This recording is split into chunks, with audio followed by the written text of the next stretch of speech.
Hey, my creative friends. I'm Shannon from Shannon's Studio, here to talk about creativity.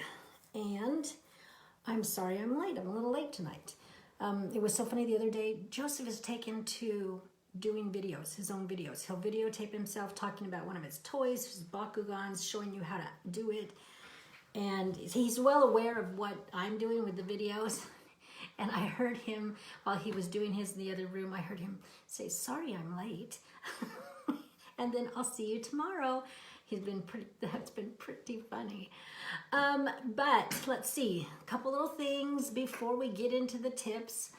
I went to the National Museum today, and it's a great museum. And this is the third time I've been, and they kind of change out some of their stuff. The things that I saw that I didn't see one of the other two times is they had a fiber artist there. And the, hey Trisha. The fiber artist inspired me for, I am doing a creativity course, and it's going to come out in 2020.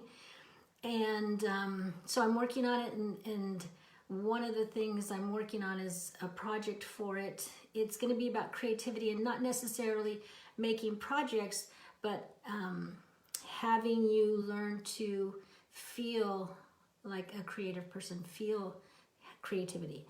So one of them had to do with fiber arts and strings and stuff, and it was just a cool section of the museum, and I was so inspired today by it. So I took lots of pictures, had lots of thoughts, wrote them down, and so that was my creativity thing for today. Well, among other things, but that one was a real win for me.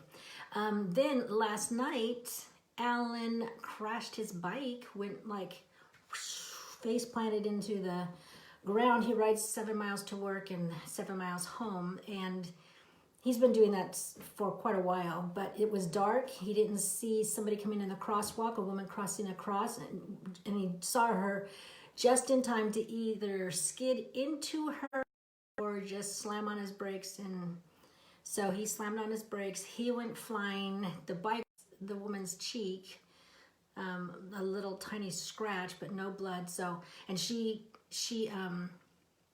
messaged him this morning to say she was fine. And anyways, but he like cut his lip, chipped his tooth, both his wrists hurt, and but he seems to be okay today.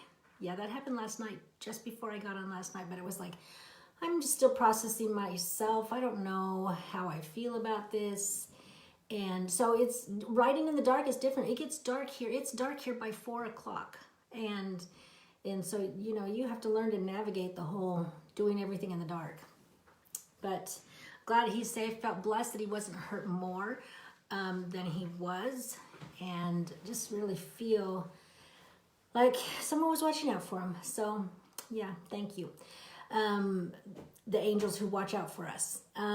So, getting to the tip. And this topic tonight, I was like, I don't want to go there. I don't know if I want to go there.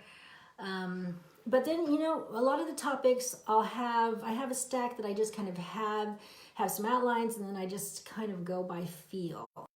And after doing the moral compass the last couple nights, and I just kind of felt like this was a good time to talk about it. And it's about, Tricia says, that is scary. Advil if you have it every 68 hours. He was right on that. Yes. His wrists are really sore, but he seems to be doing okay. We're thankful. I was so thankful his wrist didn't break, or, a lot can happen. And he didn't hurt that was just, Okay, so back. So we're going to talk about mom confidence. And what we're going to do is talk a little bit about what that looks like. What does a confident mom look like? At least some of the ideas. And then maybe some ideas that you can work on to improve your mom confidence. And let's see. One of the very first things I think for mom who is confident is she respects her role. She understands it and as the mother, and she doesn't disrespect it, and so therefore she doesn't let her children disrespect that. And I remember a lot of times I would like, at some moments I would switch out of who I was, and it was like I was a third person, and like, you don't talk to your mother that way. And it was just like, because all of a sudden it wasn't me, it was about how they were viewing the role of motherhood. And it was like, it just happened sometimes. I don't even know exactly what would trigger that, but I knew a line had been crossed. And so all of a sudden I, was like, you're disrespecting the role of mother, and treat your mother like that. So I think that's a confident mom who takes that role and understands it, and doesn't harbor any resentment over it. And that's a big one. Sometimes we feel like we are, and from personal experience, at some point I was like, what am I doing here? I'm always bent over picking stuff. I can tell you how many times I spent my day bent over because I'm like picking stuff off the floor all the time. And it was like, what am I doing here? And I started the role, and I had to do like a 180 and go, wait a minute, nobody made me do this. I wanted this. And so, I went through some things, but a confident mom doesn't resent her role either. So, and a confident mom doesn't parent by committee, meaning we gather the info, but we determine what is really applicable to our family. So you can parent by couple, but you can't parent by committee, because there's just too much out there, and they don't know your circumstances. They don't know what goes on day to day inside the walls of your home. So a confident mom doesn't parent by committee. And these are just kind of my thoughts, so you may not even agree. And that's the whole point, is that it might not work for you. There's different things. But I think these are some good thoughts to start with. A confident mom operates by a moral compass. They are pretty secure in their own morals, having had some experiences. Maybe it's not fully, solidified, but you have a good handle on it, and you operate from that point. And so, watch those videos about moral compasses on 116, 117.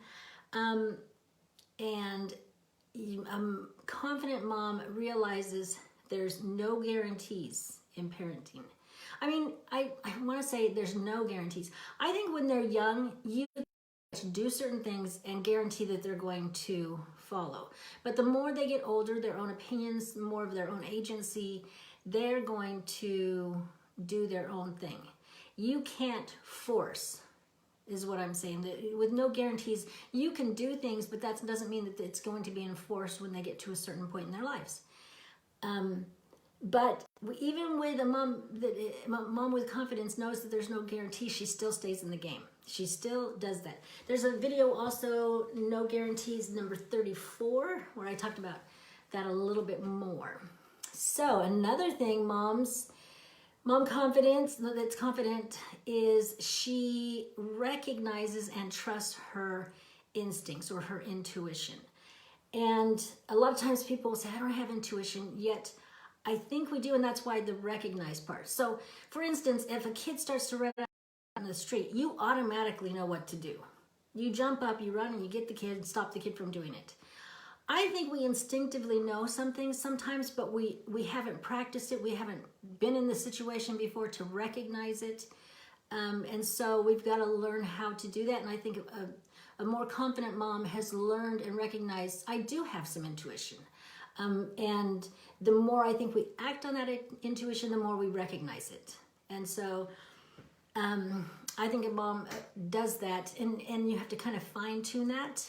And this, it's not like a mom that has confidence acts out this perfectly all the time. This, this isn't like a fairy tale. It's that they do this often enough that they're confident in their behavior. Let's see. A mom that has confidence has realistic expectations. She knows she's going to get it wrong. The kids are going to get it wrong. Families get it wrong. There's no perfect parents. They're not a perfect parent. They're around other parents who aren't perfect. They get that. You know, a confident mom gets that idea. And so therefore, getting that idea, they don't place undue expectations on themselves. Or if they do, they start to recognize, whoa, that's a little bit out of the realm of reality that I'm expecting that. Another thing, mom confidence or confident moms has a general feeling that they want in their home. They have a general feel of, I really would like our home to feel this way when you come home. You know, we all deal with things outside of our home, but when we come home, this is the we'd like it to feel most of the time. And they have some goals that they'd like to see happen with their family, because that kind of goes a little bit along with the moral compass. They're operating and making decisions and creating experiences in the home that will lend to this feeling and lend to these goals. And a confident mom has kind of thought through that. What do I want my family to feel when they're home? A confident mom can figure it out.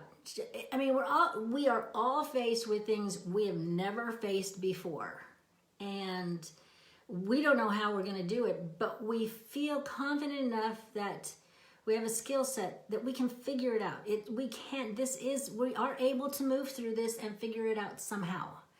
We just don't go, I can't do it, I'm done. A confident mom just goes, you know what? I don't know how, but we will. Let's see.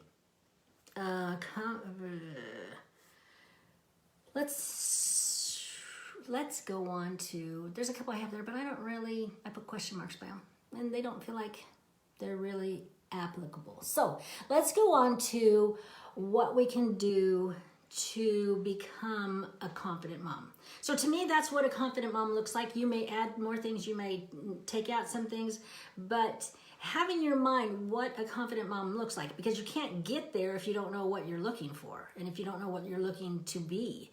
So now let's look at some things that might get us there. So we did the Moral Compass video 117 and talked about Benjamin Franklin, how he had 13 virtues that he wrote in a book. Maybe it was his idea book. Yeah. So he had a book, wrote them down, and then evaluated every night. So I think you can take the idea of being deliberate about building a skill set, a parent skill set, and actively going after certain traits, actively deciding, oh, I'm going to do this. This is what I want to be. And when you do that, what happens is you start to think about it. You know, this is kind of an outside example from parenthood distinctly, but I'm working on this, my creativity course, and I have an outline, and I've had it for months. But because it's in the back of my head, I will hear stories, I will see examples, and I kind of add it to that, you know, to my file. And I mentally go, oh, that applies here, and I like that, and I'm going to work that in.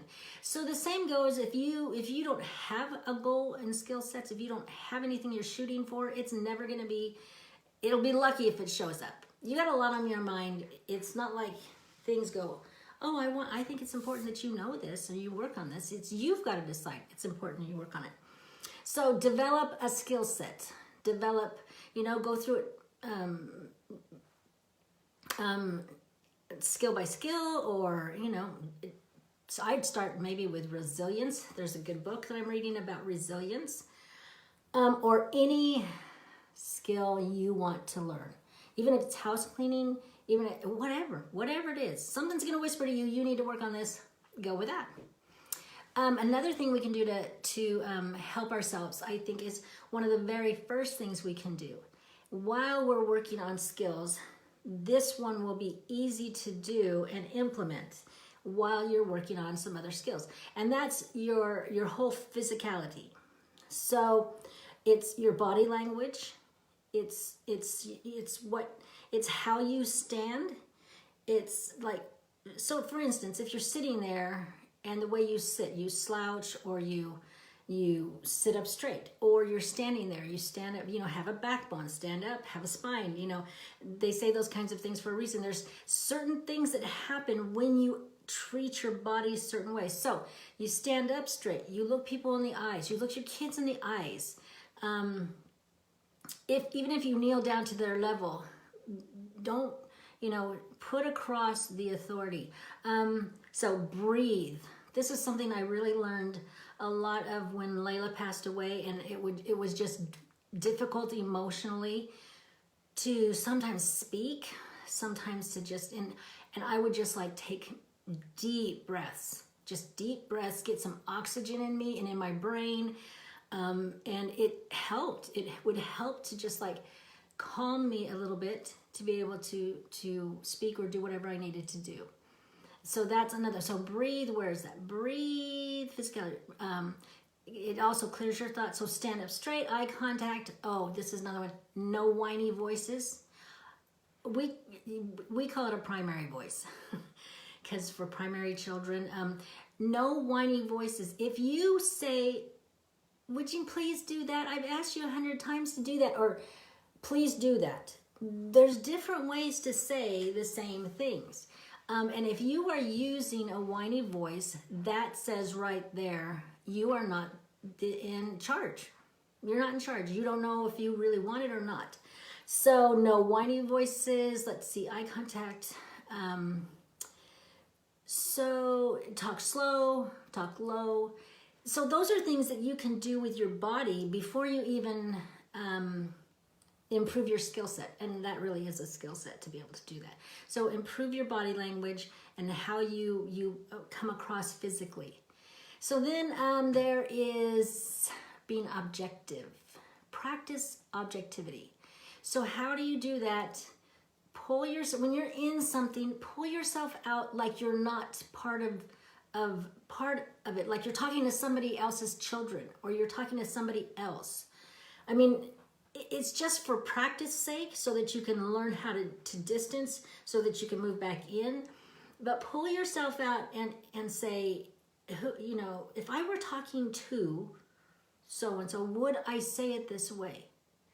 Would I present it this way?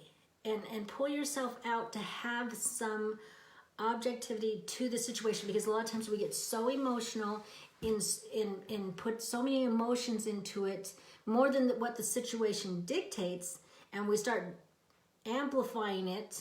And really, if we just pulled ourselves back a minute, we could see a little bit more clearly what really is going on, and we wouldn't apply these other things to that situation. So a little bit of objectivity. Then let's see, children feel your feelings. I don't have any research for that. I'm just a gut thing. I just feel like maybe somebody else knows. Rebecca Woods, hi Rebecca. And it's hey Rebecca, because I'm in Sweden and that's what I do now. I don't know if there's any research on it. Maybe you guys do, but I really feel like kids feel, especially small kids, when they're close to you, when you hold them, they feel your feelings. They have a sensitivity to them. And most other kids that are a little bit older smell your fear. If you are afraid, your body language is saying you're afraid, they know that, and they will take the advantage. It's just like, you have to kind of learn how to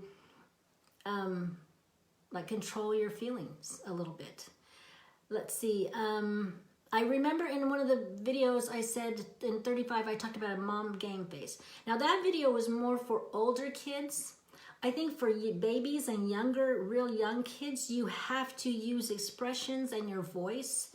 So if you say, and I always go back to this in my mind, because I remember sitting there with these women, and the boy was running out to the street, and the mom didn't get up to go get him. She just said, "Don't do that, child darling." She named a name. I don't want to name the name. "Don't do that, child darling." And I'm like, what kind of voice is that? That just almost sounded like, "Good morning, I'm so happy to see you." And so I'm like, how is he supposed to know there's a difference in the behavior if you use the same voice to tell him you love him, and with the same voice that you want him to not run out in the street and get hurt? we can't give a mixed message like that. So we have to use the tones that will indicate how we feel about what they're doing. And the facial expressions, babies read facial expressions, you know, surprise, that kind of thing. If they're doing something, you can use those expressions to teach that child what's appropriate and what's not. And so you learn too to use it kind of goes on with your body language, use your body as a tool to be able to gain the confidence and to teach your family, your children. Let's see. Okay, another thing to gain confidence is to realize parenting is the adult's job. When you realize it is your job and you take on that responsibility and it lands squarely on your shoulders, you're going to feel different about that and not waiting for somebody to come rescue you, not waiting for somebody else to do the job. When you realize it's your job and you want the job and that your kids know you want the job, you're going to start to build confidence in the fact that this is my job. I can do this. I'm going to build a skill set. I'm going to use my body language. And you're going to be able to, I think, become more confident. A lot of times when we get responsibilities, when kids get responsibilities, they like, oh, I have a job. And I'm, you know, which leads to the next tip is that you probably are confident, we are confident in other areas of our lives. Before we get to parenting, most likely you have something that you're confident in or that you felt confident in prior to being a parent. So remember what that feels like. Remember, how did I act? What did it feel like when I was in those moments? What did I do? How did I look? How did I respond? You know, what was that like? And try to remember what those feelings were like in those situations, and then transfer those kinds of feelings into your new role. You know, you may not, of course you're new and you're not going to, I've been parenting 9 kids, you know, actively in the home for 35 years. I still don't know what I'm doing. There's still things that come up that I'm like, whoa, didn't see that one coming. But that doesn't mean that I can't act confidently in that. I don't have to know everything in order to be confident that I can do what I need to do. Let's see. I want to make sure we got these were good ones. Skill set, objectivity, feel, babies understand, feel your feelings, adult's job, body language. If you've been confident, couple more. You can't throw a tantrum. You can't. And I say this because I've been in the store sometimes where a parent is so frustrated that they are being louder than the child that they're correcting, or they are being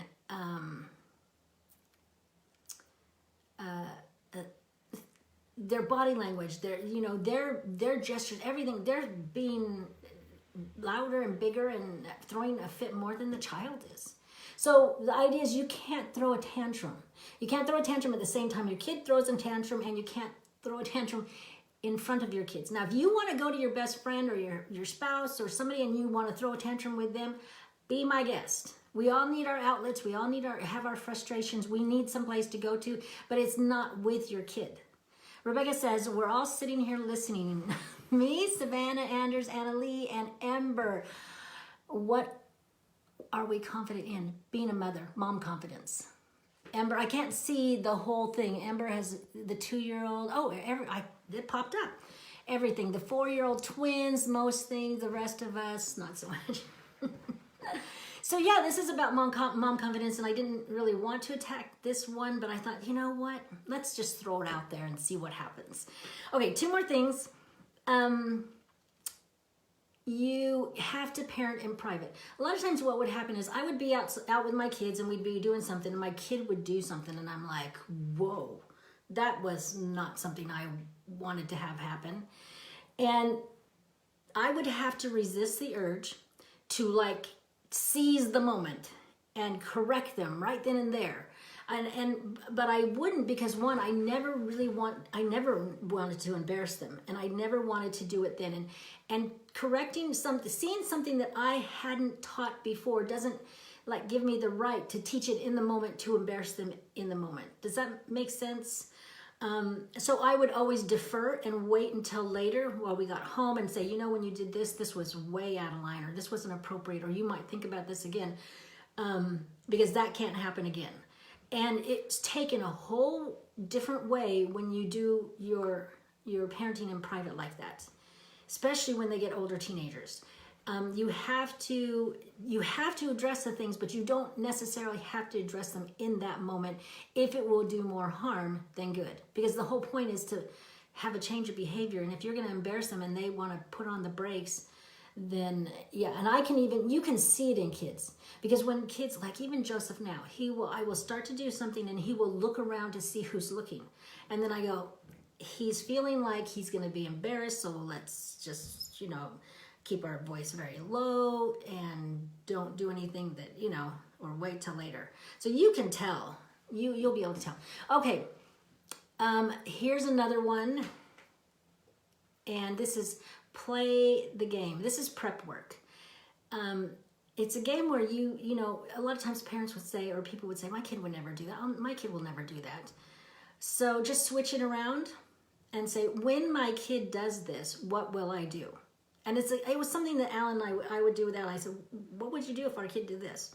What would you do if our kid did that? And when we had 8, it's like the win was not even a question anymore. You have 8, 9 kids, it's like, it's going to happen. Just like the odds are. So, doing that kind of thing, it starts to prep you for situations before they happen. And then you can anticipate, what would I do? And that's what happens. And that's what I do with Joseph. Some kid was screaming bloody murder, and the mom was frantic and things were happening. And I turned to Joseph and I said, what would I do? He goes, you wouldn't be happy. I said, would you act that way? And he's like, no. So, it's just a teaching moment, a talking moment, a prep moment. And then the last one is a tricky one, because it's what other people say. I read about this all the time. Somebody said something to me and I don't have to listen, and, they don't know me, and it's very true. And if you're a confident mom, you know which ones to listen to, and most of the time which ones to listen to and which ones to delete. But if you're not a confident mom yet, I think there's some things you can do. First off, who's saying it? If it's somebody online, immediately delete that thought. That doesn't count. They don't count. They don't get a voice. They don't know you. They, no voice whatsoever. You don't give them a voice. If it's somebody who knows you fairly well, then you have to decide, do they know me well enough? Do they know the circumstances I'm in? Are they aware of this, and this? And then you weigh it. Yes, no. If they're not, off. If they are, then you continue on. You ask, do they love me? Do they love me? Have they always had my best interest at heart? Yes, no, then you continue to filter. Why are they saying it? And this is also, you can build confidence in the fact of, who do I listen to? Because I got news for you. If you don't know what to do, which all of us don't know what to do, there are people who have been down the road, and they might say something to you that might be really beneficial to you, but your feelings are so hurt that you don't want to listen. So, because you're not very confident in your role yet. So these are things that you can do to start to build your confidence. So why are they saying it to you? Is it something they feel that they have some insecurity in themselves? Or really are they just free of any of that, and they're telling you something for your own good? And also, how often do they tell you? Do they nag you? You have to look at that. If another adult, when they're talking to another adult, usually doesn't nag them unless there's some underlying reason with them, not you. So you have to look at that. Let's see. the whole idea, I think we've gotten to the point where my feelings get so hurt when somebody says something to me that I'm not going to listen to anything. And I think that's problematic, and especially in the mom zone where there's so much we don't know, that somebody else's experience or somebody else's thought might really be beneficial. So, but you have to learn how to weigh that. Tricia says, and yeah, I think that's a good summary, Tricia. Tricia says, I always consider the source. And that's what you're doing. You're considering the source with which the information comes from. And you have to determine if that source is really something that is helpful, that will really help you. And because sometimes some things that are being done, nobody wants to say anything to the person that's doing it. And that's tricky. But I just want to throw that much out there because I think those things are something that you yourself can look at. Consider the source, consider who's saying, and all those things that I just talked about. Phew, that is a lot of information. Tricia says, repetitive comments tell you what the person's problem is. Good point. Yeah, I think that when they start nagging you, I think that it starts to get into their issues, not your issues.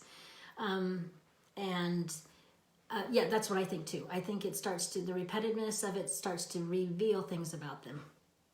Okay, that was a lot of stuff, and that was some of those areas were a little tricky, and I hope you don't, I think, I don't want anybody to feel bad, but I do know that moms need confidence. We need confidence. This is a tough job. Give me a regular 9-to-5 job any day. I mean, I used to work before I had kids so much easier.